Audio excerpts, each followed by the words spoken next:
Hello and welcome to the podcast Real Talk with Eddy Cara. I'm your host, Eddy Cara, and today it is the first episode of our brand new season number 2, and we've got David Bruno with us. How you doing, David? Very well. Nice to be here. Thank you. No worries. So let's begin asking, what do a sci-fi empire, Quebec politics, and the Supreme Court of Canada, and potentially the Quebec National Assembly have in common? I would say that they're fighting over the same thing. Who actually holds the power and who gets the final say? I love it how you put it that way. I was going to say they're fighting for the spice, but that's another story. How spicy then? So let's start talking about what occurred with the Air Canada crash that occurred on Sunday, March 22nd. And then we'll talk about the upcoming Quebec election and the polls and what the issues ought to be, followed by the CAQ's leadership race that's ongoing right now and the first debate that took place. And then we'll talk about something quite on people's minds right now in terms of the Supreme Court of Canada. The Bill 21 is being heard and argued in the Supreme Court as we speak. So we'll talk about our thoughts about that and what to expect.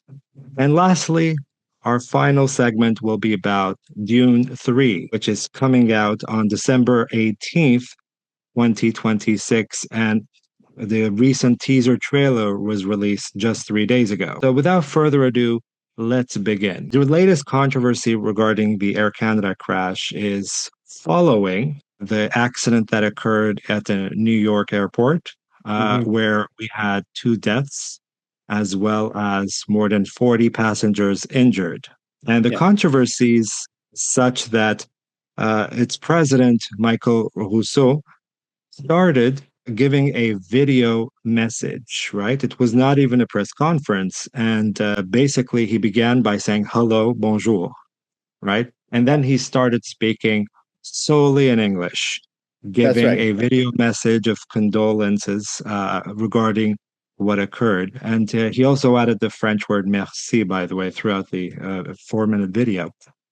He did face a lot of Quebec media in terms of not having any French message, a line or two written for him by the Air Canada staff per se, or their press team, right? Yes. And he's been in the past quite vocal that, quite open about the fact that he does reside in Montreal, but at the same time, he does not speak much French. Yep. Right? That's usually code for does not speak French. And then they involved the Quebec Premier, François Legault, who's outgoing, right? It's his final few months, who actually asked for the president of Air Canada, Michael Rousseau, who made this video condolence message, to resign. And this was also followed by the Canadian Prime Minister, Mark Carney, having to comment about it, where he called this a lack of judgment and a lack of compassion, actually. So what are your thoughts about this entire situation that's occurring? There are two major thoughts that I'm having at the moment. The first is how we have an administration in the United States that has, and their way of doing politics has led to a shortage in their own space when it comes to the air traffic controllers. That's the beginning of the problems right there, because as I was researching how they're going about doing things, they have government shutdowns. What government people in Canada do not know, most of the people that I speak to, what a government shutdown is. In their system, they have to have both houses sign off on the money bills that pay for government services every so often. And if they don't do it, there's a standoff. And while that standoff occurs, people don't get paid. That's a government shutdown. So now we're in another government shutdown, another restriction on these people that had, first of all, had led to an overworked staff that has gone to this tragedy. Then And what I'm trying to say is that their tragedy is affecting us now, for first and foremost, because that flight came from Montreal. Then we have Monsieur Rousseau, who, for not a first time oopsie daisy, for a second time made only English comments and has been relatively apologetic, but in a way that just doesn't make sense.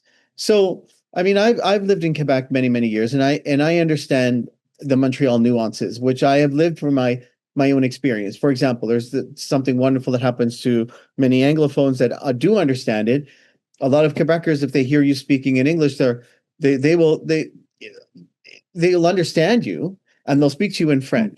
And then you can speak in English, and then there's going to be this exchange. Any Ontarian listening to that would think, oh my God, how disrespectful. The guy understood what I was talking about, and he refused to speak in English. Well, no, that's not really how Montreal culture is, because there is a blending of the two, and that's a nuance. It's just a different nuance. So maybe Monsieur Rousseau, yeah? Yeah, can I just interject, just to inform our listeners and viewers what you meant by the oopsie daisy that occurred in the past, right? Right. So in 2021, he made a speech to the Montreal, it was almost like probably like 90%, it was reported that it was in English, to the Montreal Chamber of Commerce. And as we know, Montreal is in the Quebec province. So therefore, the official language of Quebec is French. Okay. He did apologize the next day when he made that mistake. And he also promised the public that he would improve his French and take hundreds and hundreds of hours of French classes, which he reportedly has taken. And Allegedly. The reason the backlash occurred back then, this was in 2021, as I said, is because Air Canada is an ex Crown Corporation of Canada, right? And obviously, fast forward to when some more things happened, and then the Canadian government had to sell its shares, about 6% of its shares into Air Canada, as a form of divesting, because they were quite angered about some of the things that don't get occurred us started and with the all the price bailouts. hikes. 100%. Oh yeah, there's always bailouts. Trust me. Fast forward to what's happening right now. And the reason why this is in the news is because Quebec Premier's François Legault's stance that sort of propagated the series of events that are being discussed.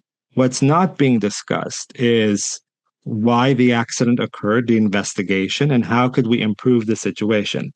And instead, he artfully made this in a very coordinated fashion into a language issue, which throughout his last 8-year mandate, he has successfully done so. Mm-hmm.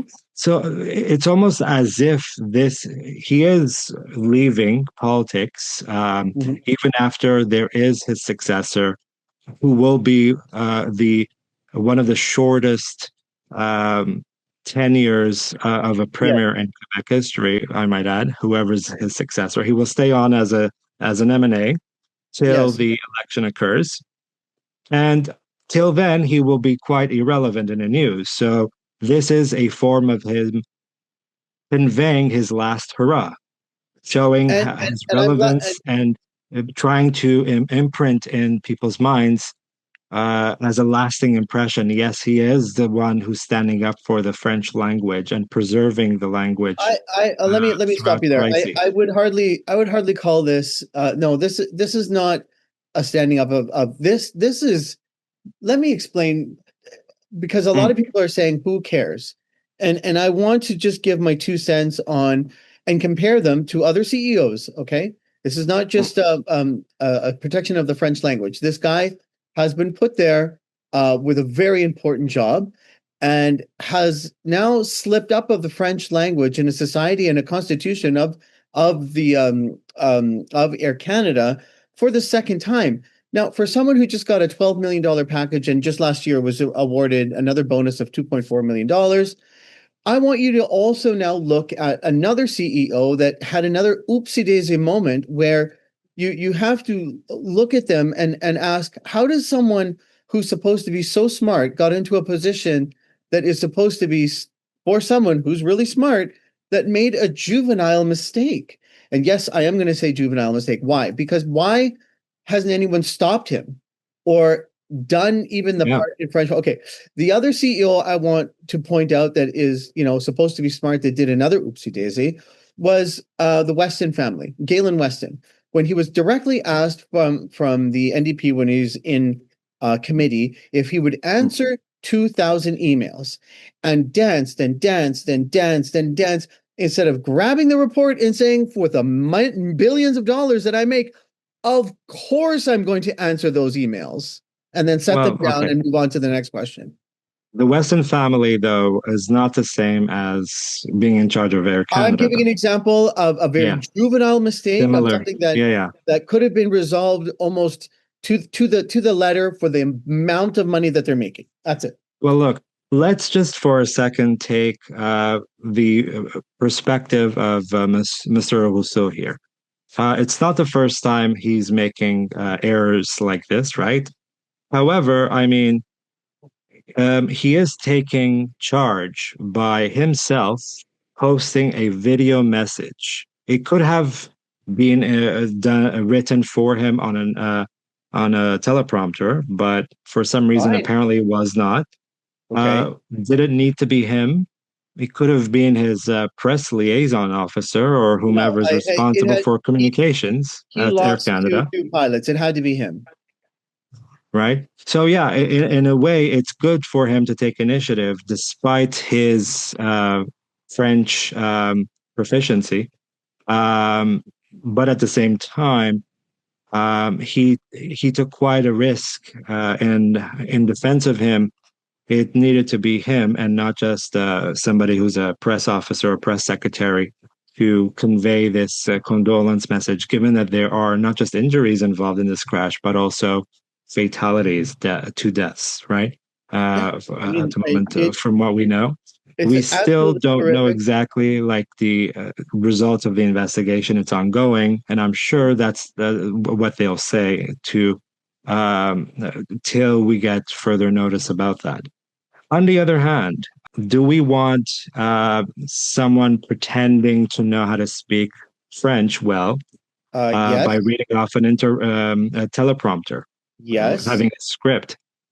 Yes. Would you prefer that? Yes. Okay.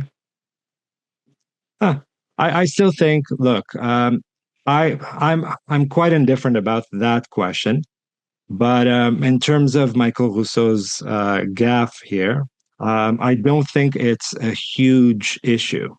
And the reason is it's because it's the act that matters in this circumstance and the fact that it's a national tragedy. Now, if it was just another crisis without any fatalities or injuries, it was not a crash, right? Then I would be in agreement with most pundits and commentators who are saying he should have actually added at least a minute-long speech in French. But I think given that there are two deaths and it's a national situation, it's quite tragic. I would say, in my view, I'm willing to give him a pass. I do not agree with François Legault that he should actually resign over this. I don't agree with the resolution that was passed in the National Assembly in Quebec to forcefully condemn his actions and to make him resign. I don't think that's how it works anyways in a private corporation. No, I'm not surprised that the Assemblée Nationale would do that. But my only point to that is, after all these years and after all your money that you're making, I don't give him a pass. Or does he forget how much money he makes compared to the national average? Right. Well, look, I think in terms of him resigning, it's going to be a personal decision. Oh, I don't mean that. Or it's the board of directors.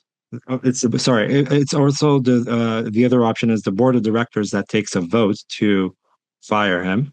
It's the shareholders wouldn't really get involved. I'm not calling for his resignation. Just produce okay. So video. what say you? What's your final take on the matter? Hurry what up should and produce a video. You don't think it's too late? No, I don't think it's too late. Just hurry up and do it. It's better late than never. Okay. All right. So I guess stay tuned. Those are our takes right now regarding the Michael Rousseau situation with the LaGuardia tragedy that occurred, and what we think about François Legault's request as his last hurrah stunt. Yeah.